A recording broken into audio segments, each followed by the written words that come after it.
can be demolished when I snap its fucking game.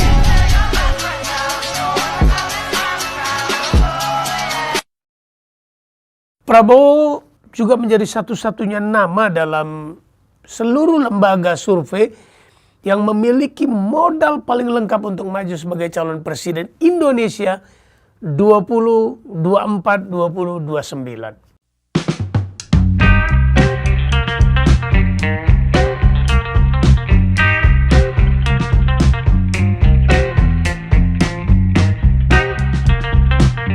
Saya menerima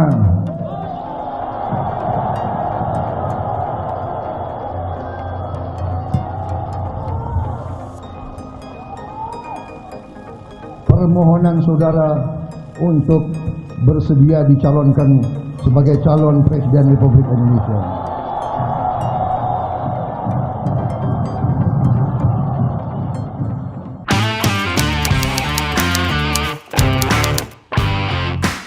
Kawan-kawan sekalian, bertemu lagi dengan saya, A.S. Kobalen. Setelah beberapa video saya yang lalu, hari ini saya akan mengulas 6 alasan mengapa kita harus pilih Prabowo Subianto. Nah, di samping beliau sebagai Menteri Pertahanan yang juga Ketua Umum Partai Gerindra, Prabowo Subianto akan ikut kembali pada Pilpres 2024. Ini sudah menjadi informasi umum, berita umum. Kenapa? Karena Prabowo itu mendapat dorongan dari kader. Beliau tidak ingin, tapi didorong oleh kader, diminta oleh kader, bahkan beramai-ramai seluruh Indonesia hadir di dalam sebuah rapat kerja serentak meminta kepada beliau, termasuk para sayap dan badan partai. Hal itu tidak terlepas dari track recordnya beliau. Track record beliau dan semua keunggulan yang dimiliki oleh seorang Prabowo, dan hal ini bisa kita bandingkan dengan pemimpin atau figur yang lain atau capres yang lain. Prabowo juga menjadi satu-satunya nama dalam seluruh lembaga survei yang memiliki modal paling lengkap untuk maju sebagai calon presiden Indonesia 2024-2029. Mengapa kita harus memilih Prabowo Subianto? Yang pertama, Prabowo seorang negarawan sejati. Prabowo memiliki karakter pemimpin yang memikirkan rakyat, negara di atas kepentingan pribadi dan golongan. Model kepemimpinan Prabowo yang tegas tanpa pandang bulu ketika menyangkut urusan rakyat dan negaranya, ini menjadi topik alasan utama. Prabowo juga memiliki visi yang jelas di dalam mempertahankan kedaulatan dan keberlangsungan bangsa Indonesia ke depan. Baik itu dari sisi ketahanan pangan, kemandirian ekonomi, serta pertahanan dan keamanan. Yang kedua, kinerja beliau sebagai Menteri Pertahanan tertinggi dibandingkan dengan menteri-menteri lainnya. Pada Februari 26, 2022, sebuah lembaga survei Indonesia Political Opinion atau IPO menyampaikan sebuah hasil riset kepuasan kinerja pemerintahan Presiden Jokowi dan Pak Maruf Amin. Hasilnya Prabowo Subianto mendapatkan penilaian yang tertinggi, yaitu 81,3%. Jauh meninggalkan semua menterinya. Ini data. Sebelumnya juga, yaitu pada 5 Februari 2022, lembaga riset Political Weather Station PWS menetapkan Prabowo Subianto sebagai menteri dengan kinerja terbaik sebesar 15,1%. nilai tertinggi di antara menteri-menteri lainnya. Kalau kita lihat yang alasan ketiga, tingkat elektabilitas Prabowo selalu konsisten di papan atas. Hampir semua lembaga survei menempatkan Prabowo Subianto sebagai kandidat capres dengan perolehan suara yang selalu konsisten, positif, jarang negatif. Hal ini tidak terbantahkan, bahkan sebuah survei terbaru yang dirilis Saiful Muzani Research and Consulting SMRC pada 4 Juni 2022 menjelaskan bahwa pemilih Joko Widodo pada Pilpres 2019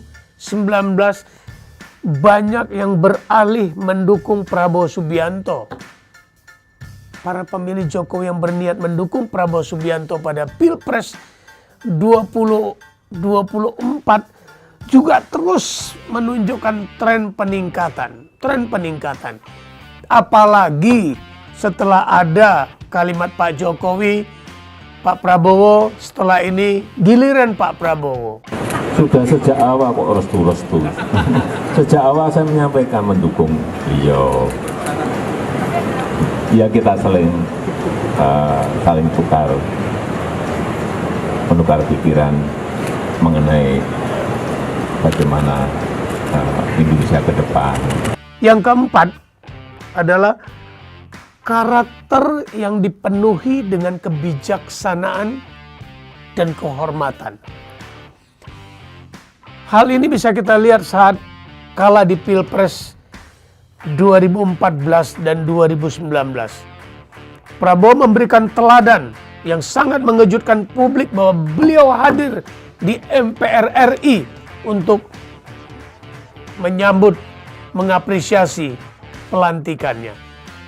Dan tidak banyak politisi yang mampu bersikap sebijaksana beliau. Prabowo mengakui kemenangan Jokowi.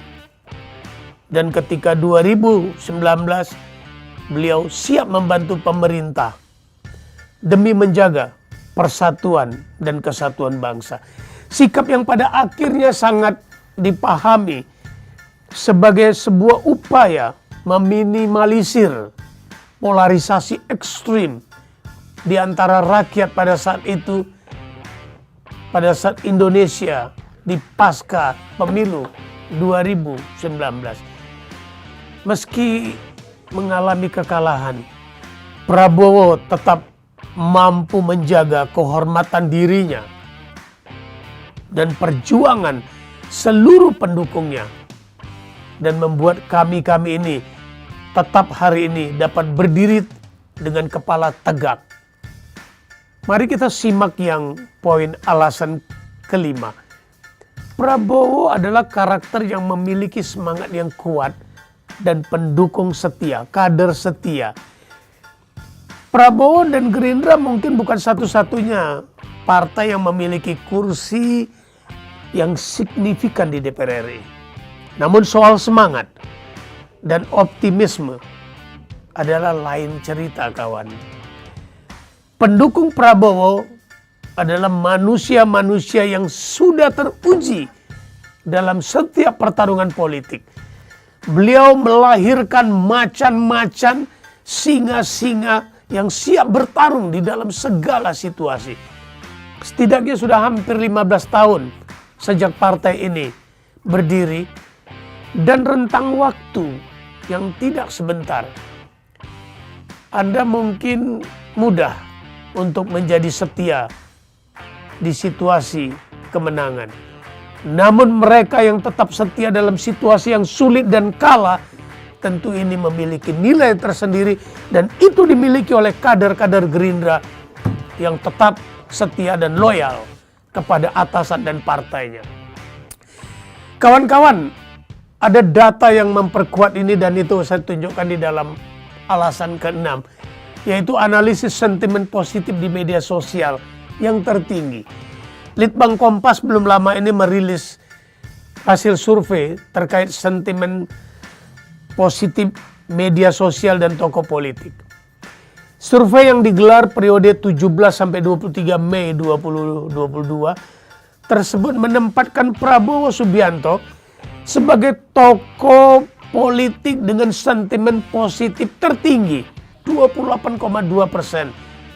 Dan yang di sini luar biasanya sentimen negatifnya hanya 9,2%.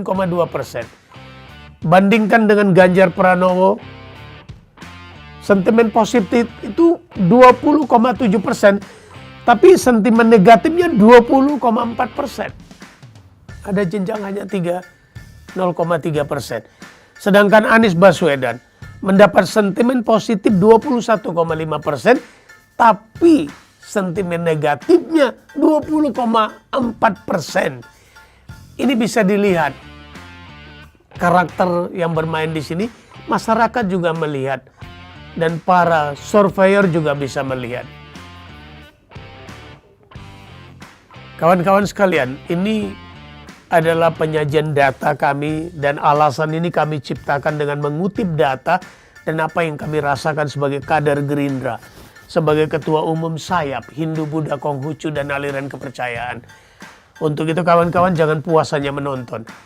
Jangan lupa tetap share, like, subscribe, dan tentunya komen. Terima kasih. Sampai jumpa di edisi berikutnya. Salam.